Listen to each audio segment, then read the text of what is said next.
Violence across the nation didn't spare the St. Louis area.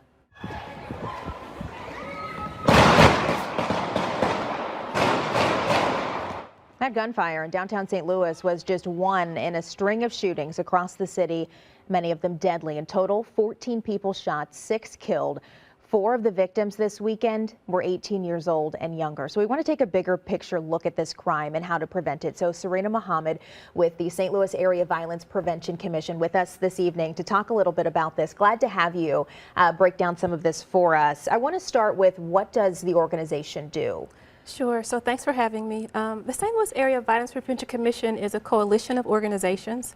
So essentially there are so many opportunities to work on this issue that we want to bring people together who have different ideas, different priorities, different strategies, so that we can have something comprehensive that really gets at some of the root causes that we're addressing with the violence prevention. And the comprehensiveness is important. Not one fix is going to fix all of it. Exactly. In recent months, we understand several children have been shot or shot themselves or a family member after finding a gun.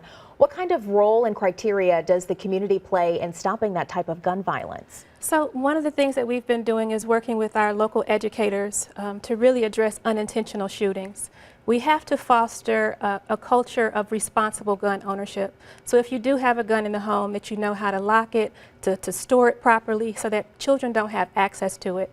And our educators in the region really took the lead locally in making sure that they were doing gun distribution events as well as educational events. So as community partners, we're helping to amplify their message to let people know that there are resources out there for free gun locks and for education on gun safety. And those educations, those gun lock events are very important. How does this day-to-day violence affect the overall health of the community? These repeated shootings take quite the toll. It does, it does. So it's not only the individual impact, but it's the community level trauma that we're experiencing.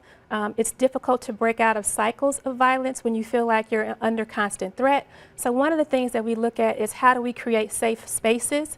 How do we create opportunities where young people can come together and feel like there's some social cohesion without the same level of threat and violence? So we've been investing in what we call safe space programs over the past couple of years, and we plan to do that again this summer. What kind of success have you seen with those programs? So they've actually been very successful. One of the things that we ask young people is, what will it take to make them feel safe? And they said more opportunities to recreate, more safe things to do. If you think about, I don't know how long you've been in the St. Louis region, but every year there's something that closes or that changes its requirements, and there are fewer and fewer opportunities for young people to really gather and have fun, and we're trying to bring that back so that they feel welcome, they feel supported, they feel loved in their community, and we think that's one way of really addressing the violence that they're experiencing. That old idea of keep them busy and they'll stay out of trouble, exactly. Right? Yes. What kind of impact do you think that the pandemic has had on violent crime in our community? So it actually had a pretty interesting impact across the country, in that in many areas violence spiked as a result of the pandemic. What we're seeing now is a decrease, but it's similar to what we've had in years prior to the pandemic. So we try not to compare the violence that's happening now to the pandemic, because that was a bit of an anomaly.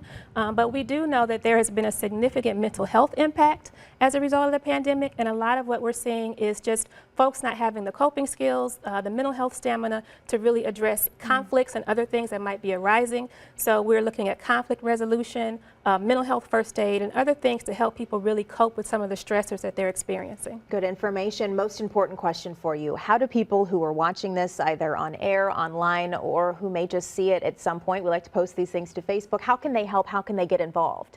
So we have a website, stlouisareavpc.org. You can go there to find information. If you're interested in actually hosting one of these youth events, we have sponsorships for that, and we're looking to do events all across the region with an emphasis on St. Louis City. If you want to volunteer to support one of these events, you can sign up to volunteer. And if you're a young person aged 16 to 25, there's an opportunity to actually help select the events, because we want to make sure we're sponsoring things that young people actually want to go to. Also good advice. It takes the community wanting to be involved and being part of the solution to fix the problem. Exactly. I appreciate you being here, appreciate your insight. Thanks so much. Thank you. All right. Still ahead.